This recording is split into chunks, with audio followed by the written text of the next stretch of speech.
আদিমা রূপটা অসাধারণ। এটা ছিল 108 শিব মন্দিরের রোডটা। যতটা সুন্দর ছিল রাস্তার লাইটিং, ততটা সুন্দর ছিল ছোট ছোট প্যান্ডেলগুলো। ছোট্ট কিউট সরস্বতী ঠাকুরটা একটু দেখো, কি সুন্দর মিষ্টি ঠাকুরটা। তো hello everyone, welcome back to my new mini vlog. Kalna সিরিজের ষষ্ঠম পার্ট নিয়ে চলে এসেছি।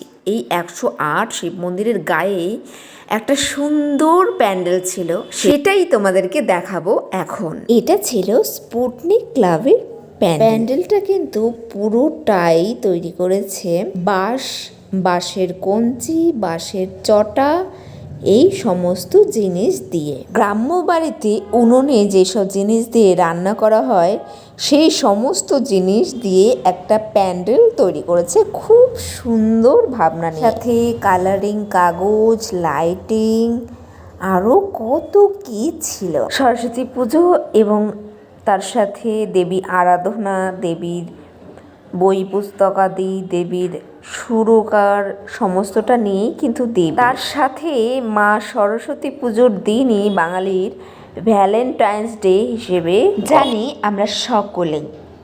তাই আমার ভিডিওতে তোমরা বেশিরভাগ দেখেছো কি সুন্দর কাপলরা একে অপরে হাত ধরে হেঁটে চলে যাচ্ছে। যত লোক আছে তাদের মধ্যে সবাই মোটামুটি জুটি হিসেবে যাচ্ছে। অনেকের কালার কম্বিনেশন পরেছে, একই কালারের শাড়ি, একই কালারের পাঞ্জাবি। এত সুন্দর একটা দৃশ্য সরস্বতী পুজোর দিনই কিন্তু দেখা যায়। নেক্সট যেই প্যান্ডেলটায় চলে এসেছি সেটা ছিল রবীন্দ্রনাথ ঠাকুরের লাইব্রেরি, রবি ঠাকুরের গ্রন্থাগার।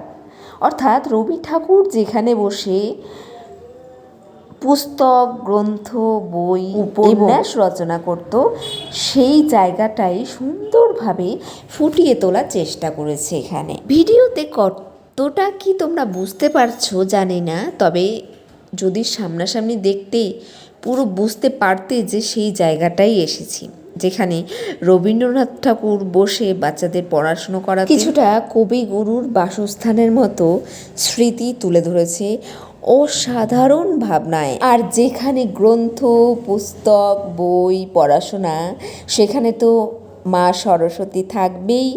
তো মায়ের রূপটা ছিল একটু আলাদা ধরনের। তোমরা একটু দেখে না, সিরিজের শেষ পার্টটা তাড়াতাড়ি চলে আসছে। আমার ভিডিওগুলো তোমাদের কেমন লাগছে কমেন্ট করে জানাতে ভুলো না। Tata, love you all.